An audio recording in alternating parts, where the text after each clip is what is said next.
ಅವರೆಲ್ಲ ಇಡೀ ದಿನ ಹೋಟೆಲ್ನಲ್ಲಿ ಕೆಲಸ ಮಾಡಿ ಸುಸ್ತಾಗಿ ಮಲಗಿದ್ರು. ಇನ್ನೇನು ಬೆಳಗ್ಗೆ ಏಳಬೇಕು ಅಷ್ಟೊತ್ತಿಗಾಗಲೇ ಕಾಣಿಸ್ಕೊಂಡ ಬೆಂಕಿ ಓರ್ವನನ್ನ ಬಲಿ ಪಡೆದಿದ್ರೆ ಉಳಿದವರ ಸ್ಥಿತಿ ಗಂಭೀರ ಆಗಿದೆ. ಅವರನ್ನ ಆಸ್ಪತ್ರೆಗೆ ದಾಖಲು ಮಾಡಲಾಗಿದೆ. ಜೊತೆಗೆ ಲಕ್ಷಾಂತರ ರೂಪಾಯಿ ನಷ್ಟ ಆಗಿದೆ. ಅಷ್ಟಕ್ಕೂ ಈ ಘಟನೆ ನಡೆದಿದ್ದು ಎಲ್ಲಿ, ಹೇಗೆ, ಆ ಕುರಿತ ಒಂದು ರಿಪೋರ್ಟ್ ಇದೆ, ಬನ್ನಿ ನೋಡೋಣ. ಬೆಂಗಳೂರಿನ ಹೋಟೆಲ್ ಒಂದರಲ್ಲಿ ಅಗ್ನಿ ಅವಘಡ.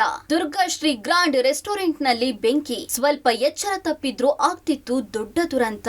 ಪೀಸ್ ಆಗಿರುವ ಕಿಟಕಿ ಗಾಜುಗಳು, ಗುರುತೇ ಸಿಗದಷ್ಟು ಸುಟ್ಟು ಕರಕಲಾಗಿರುವ ಟೇಬಲ್, ಚೇರ್ಗಳು, ಗಾಳಿಯ ಹಾಗೆ ಹೊರಬರ್ತಾ ಇರುವ ಹೊಗೆ, ಕುತೂಹಲದಿಂದ ನೋಡ್ತಾ ಇರುವ ಜನ.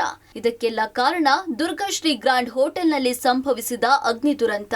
ಹೌದು, ಇದು ನಾಗರಬಾವಿಯ ಮಾಳಕಾಳದಲ್ಲಿರುವ ದುರ್ಗಾಶ್ರೀ ಗ್ರಾಂಡ್ ರೆಸ್ಟೋರೆಂಟ್ನಲ್ಲಿ 2 ವರ್ಷಗಳಿಂದ ವಿಶ್ವಜಿತ್ ಶೆಟ್ಟಿ ಹೋಟೆಲ್ ನಡೆಸ್ತಾ ಇದ್ರು. ನಿನ್ನೆ ಕೆಲಸ ಮುಗಿದ ಮೇಲೆ 10 ಜನ ಸಿಬ್ಬಂದಿ ಫಸ್ಟ್ ಫ್ಲೋರ್ನಲ್ಲಿರುವ ರೂಮ್ನಲ್ಲಿ ಮಲಗಿದ್ದಾರೆ.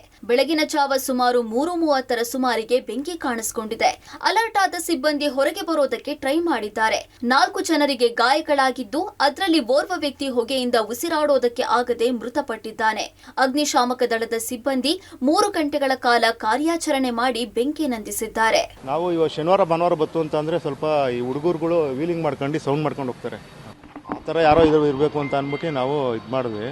ಆಮೇಲೆ ಜಾಸ್ತಿ ಸೌಂಡು, ಈ ಕಲ್ಲೆಲ್ಲ ಹೊಡೆದಿದ್ದಾರೆ ಪಬ್ಲಿಕ್ ಎಲ್ಲ.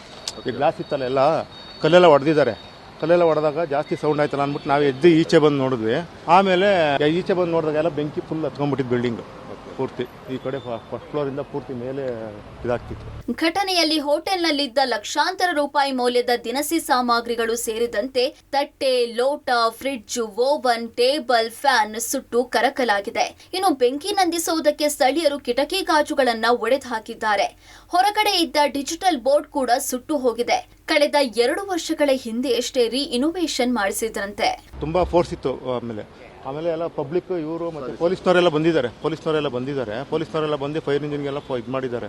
ಆ ಕಡೆ ಎಂಟ್ರೆನ್ಸ್ ಡೋರ್ ಎಲ್ಲ ತೆಗ್ಸಿದ್ದಾರೆ. ಆಮೇಲೆ ತೆಗ್ಸಾದ್ಮೇಲೆ ಅವ್ರು ಫೈರ್ ಇಂಜಿನಿಯರ್ ಸ್ವಲ್ಪ ಲೇಟ್ ಆಗಿ ಬಂದ್ಬಿಟ್ರು. ಒಂದು 3/4 ಅವರ್ ಸತ್ತಿದ್ದಾನೆ ಅಂತ ಹೇಳಿ.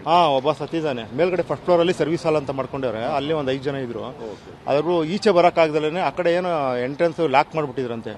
ಅದು ಈಚೆ ಬರಕ್ಕಾಗ್ದಲ್ಲ ಉಸಿರು ಕಟ್ಬಿಟ್ಟು ಹೊಗೆ ಎಲ್ಲ ಇದಾಗ್ಬಿಟ್ಟು ಒಬ್ಬ ಸತ್ತಿದ್ದಾನೆ. ಇನ್ನು 4-5 ಜನ ಏನೋ ಕ್ರಿಟಿಕಲ್ ಅಂತ ಹೇಳ್ತಾ ಇದ್ದಾರೆ. ಘಟನೆಯಲ್ಲಿ ರಾಜ್ಕುಮಾರ್ ಮೃತಪಟ್ರೆ ಜೈ ಭೀಮ್, ಸತೀಶ್, ಶಿವಾನಂದ, ಭೀಪ್ ಶಾಗೆ ಐಸಿಯುನಲ್ಲಿ ಚಿಕಿತ್ಸೆ ಮುಂದುವರೆಸಲಾಗಿದೆ. ಮೇಲ್ನೋಟಕ್ಕೆ ಶಾರ್ಟ್ ಸರ್ಕ್ಯೂಟ್ ನಿಂದ ಬೆಂಕಿ ಕಾಣಿಸಿಕೊಂಡಿರುವ ಶಂಕೆ ಇದ್ದು, ತನಿಖೆಯಿಂದ ಅಸಲಿ ಸತ್ಯ ತಿಳಿದು ಬರಬೇಕಿದೆ. Muralidhar, crime bureau, public TV.